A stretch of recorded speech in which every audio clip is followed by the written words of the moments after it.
Congressman Ted Deutch, who has taken this issue to heart, who has worked so hard to make sure that we were able to pass this bill unanimously through our Foreign Affairs Committee. Now we have another hurdle awaiting us, the Judiciary Committee, and we're hoping also to get some traction, some action in the Senate. Big dreams. So we're hoping that will happen. And because you are here today, we're very optimistic that will happen. All of us are here today to address one of the lingering injustices of the Holocaust. 7 decades after the conclusion of World War II, survivors in the United States continue to be treated like second-class citizens.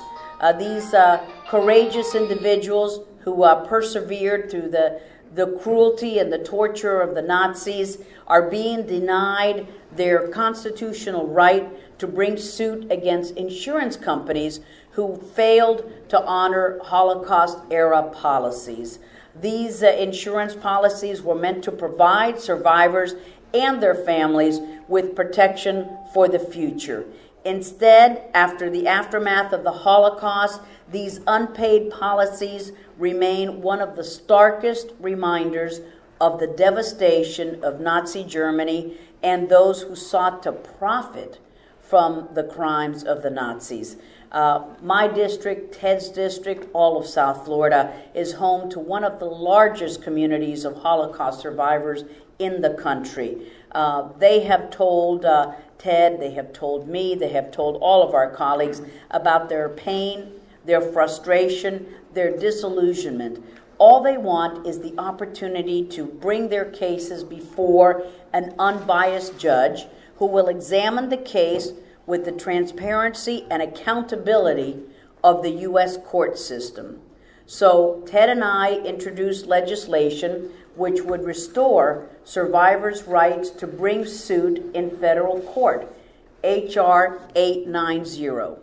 This legislation does not award any money. It does not prejudge any case. It simply gives these courageous individuals the ability to exercise their constitutional rights, just like every other American citizen would be able to do in the same situation.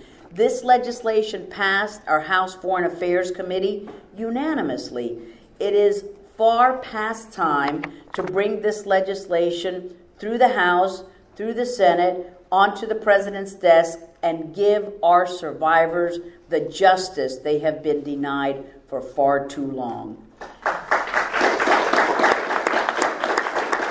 As we know, most survivors are in their 80s, in their 90s. We're running out of time to ensure that these survivors see justice. We need to stand by them.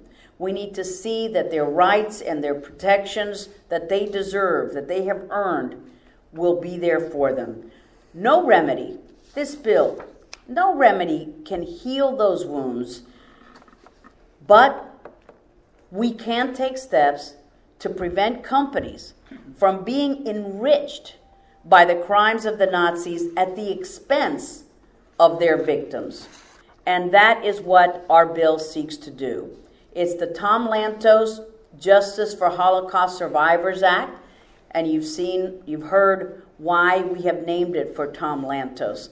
He will always be the only Holocaust survivor ever to have served in the United States Congress, and he lived and breathed human rights and freedom and justice and equal rights every day of his life. It was what guided him. It was his moral compass. And it would enable, very simply, survivors to pursue claims in federal courts against European insurance companies that have failed to pay Holocaust-era policies.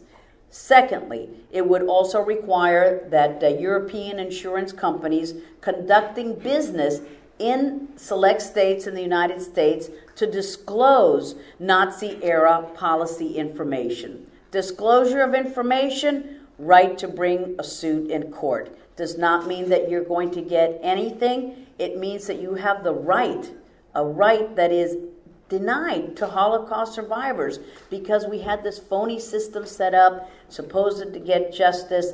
It wasn't done, and now they have the courts say you've signed away your rights.